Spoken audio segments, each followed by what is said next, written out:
ఈ యొక్క పనిని 12 రోజుల్లో చేస్తాడు. బి అదే పనిని 18 రోజుల్లో చేస్తాడు. వారిద్దరూ కలిసి 4 రోజులు పని చేసిన తర్వాత ఏ పని నుండి తప్పుకున్నాడు. సో మిగిలిన పనిని బి ఒక్కడే చేస్తే ఆ పని మొత్తం 8 రోజుల్లో పూర్తవుతుంది. సో ఇలాంటి క్వశ్చన్ ఇచ్చినప్పుడు మనం ఎఫిషియన్సీ మెథడ్తో వెళ్తే ఈజీగా వస్తుంది. ఫస్ట్ ఏం చేద్దాము అంటే టోటల్ వర్క్ ఫైండ్ అవుట్ చేద్దాం.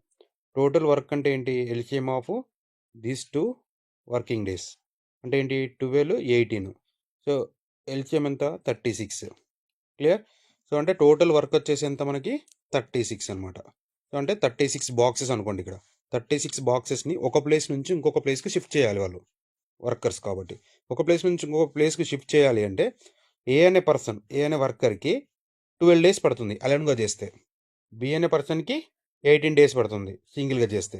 సో వాళ్ళు ఏం చేశారు? ఇప్పుడు ఒక వ్యక్తి ఒక కంపెనీ ఓనర్ ఏం చేశాడు? వాళ్ళిద్దరిని ఒకే రోజు పనికి పిలిచాడు. అంటే వాళ్ళిద్దరు ఒకేసారి ప్రారంభించారు అనమాట, ఒకేసారి స్టార్ట్ చేశారు. అలా అర్థం చేసుకుంటే నీకు ఏ అనే పర్సన్ యొక్క ఎఫిషియన్సీ ఫస్ట్ ఫైండ్ అవుట్ చేద్దాం. అంటే ఏంటి?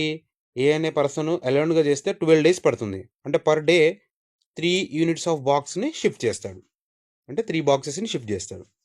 బి అనే పర్సన్ 2 బాక్సెస్ని షిఫ్ట్ చేస్తాడు ఒక ప్లేస్ నుంచి ఒక ప్లేస్కి. అంటే ఒక రోజు పర్ డే 5 బాక్సెస్ని షిఫ్ట్ చేస్తారు. ఇద్దరు కలిసి 5 బాక్సెస్ని షిఫ్ట్ చేస్తారు ఒక రోజులో. అలా ఎన్ని రోజులు చేశారు వాళ్ళు? 4 రోజులు చేశారు. అంటే డే 1, డే 2, డే 3, డే 4. అంటే 4 రోజులు, ఒక రోజు 5 బాక్సెస్ని షిఫ్ట్ చేస్తున్నారు. 4 రోజులలో ఎన్ని బాక్సులు షిఫ్ట్ చేశారు? 20 బాక్సెస్ని షిఫ్ట్ చేశారు. సో ఇక రిమైనింగ్ మిగిలిన ఏంట? 36 - 20 అంటే 16 బాక్సెస్ ఉన్నాయి. సో ఇలా పని చేసిన తర్వాత ఏం చేశారు? ఏ అనే వ్యక్తి పనిలో నుంచి వెళ్ళిపోయాడు. అంటే ఇంకా మిగిలిన 16 బాక్సెస్ని ఎవరు షిఫ్ట్ చేయాలి? బి అనే పర్సన్ షిఫ్ట్ చేయాలి. సో బి అనే పర్సన్ 16 బాక్సెస్ని షిఫ్ట్ చేయాలంటే పర్ డే 2 బాక్సెస్ని షిఫ్ట్ చేస్తే 16 బాక్సెస్ షిఫ్ట్ చేయడానికి 16/2 8 డేస్ పడుతుంది. That's simple.